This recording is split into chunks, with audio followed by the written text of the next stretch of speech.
ಎಲ್ಲರಿಗೂ ನಮಸ್ಕಾರ. Deepika master Kannada recipe ಚಾನಲ್ಗೆ ಸ್ವಾಗತ.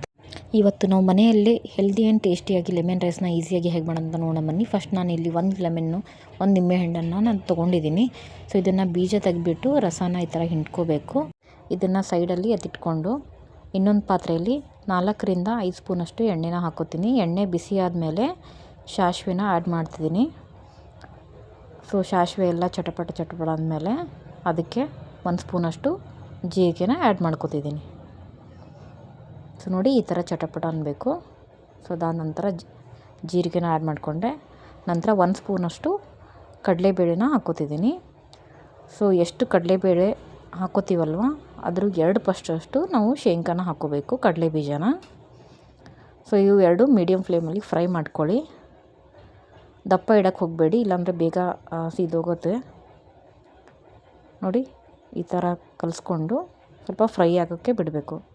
ಸೊ ನಂತರ ನಾನಿಲ್ಲಿ ಸ್ವಲ್ಪ ಕರಿಬೇವನ್ನ ಆ್ಯಡ್ ಮಾಡ್ತಿದ್ದೀನಿ. ಅದನ್ನು ಕೂಡ ಮಿಕ್ಸ್ ಮಾಡ್ಕೊತಿದ್ದೀನಿ. ಸೊ ನಂತರ 4ರಿಂದ 5 ಮೆಣಸಿನ್ಕಾಯನ್ನ ಕಟ್ ಮಾಡ್ಕೊಂಡಿದ್ದೀನಿ. ಹಸಿ ಮೆಣಸಿನ್ಕಾಯಿ ಸ್ವಲ್ಪ ಉದ್ದನೇ ಕಟ್ ಮಾಡ್ಕೊಂಡಿದ್ದೀನಿ. ಅದನ್ನು ಕೂಡ ಆ್ಯಡ್ ಮಾಡಿ ಮತ್ತೆ ಮಿಕ್ಸ್ ಮಾಡ್ಕೊತೀನಿ. ನೋಡಿ ಈ ಥರ ತುಂಬ ಈಸಿ. ಒಂದು ಸತಿ ಟ್ರೈ ಮಾಡಿ ನೋಡಿ, ತುಂಬ ಚೆನ್ನಾಗಿ ಕೂಡ ಇರುತ್ತೆ, ಒಂದು ಡಿಫ್ರೆಂಟ್ ಫ್ಲೇವರ್ ಕೊಡುತ್ತೆ. ಸೊ ಇದಕ್ಕೆ ನಾನು ಅರಿಶಿನ ನೋಡ್ಕೊಂಡು ಹಾಕ್ಕೊಳ್ಳಿ, ಎಷ್ಟು ಬೇಕಷ್ಟು.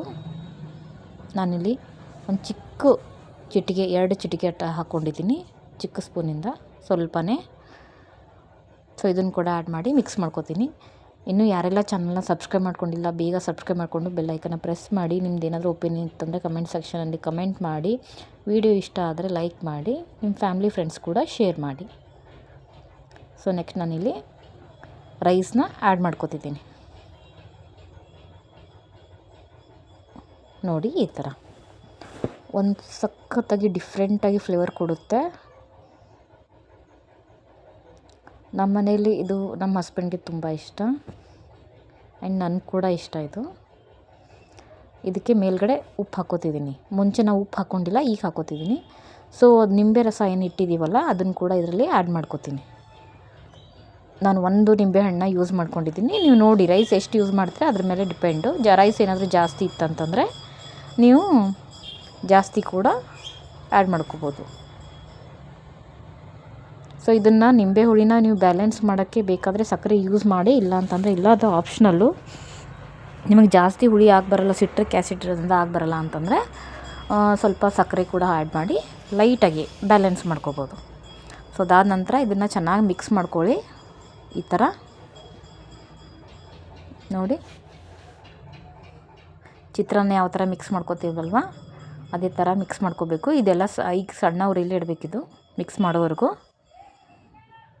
ನೋಡಿ ಕಂಪ್ಲೀಟ್ ಆಗಿದೆ. ಇವಾಗ ನಾನು ಗ್ಯಾಸ್ ಸ್ಟವ್ನ ಆಫ್ ಮಾಡ್ತೀನಿ. ಹೋಪ್ಸು ನಿಮಗೆ ಈ ರೆಸಿಪಿ ಇಷ್ಟ ಆಗಿದೆ ಅಂತ ಅನ್ಕೋತೀನಿ. ಒಂದು ಸತಿ ನೀವು ಮನೇಲಿ ಟ್ರೈ ಮಾಡಿ ನೋಡಿ ಎಷ್ಟು ಚೆನ್ನಾಗಿ ಬಂದಿದೆ. ಸೊ ಇನ್ನೂ ಚಾನಲ್ನ ಸಬ್ಸ್ಕ್ರೈಬ್ ಮಾಡ್ಕೊಂಡಿಲ್ಲ ಅಂದರೆ ಸಬ್ಸ್ಕ್ರೈಬ್ ಮಾಡ್ಕೊಂಡು.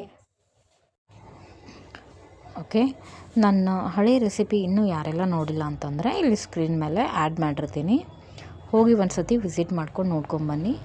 ಆ ರೆಸಿಪಿ ಕೂಡ ನಿಮಗೆ ಇಷ್ಟ ಆಗುತ್ತಾ ಅನ್ಕೋತೀನಿ.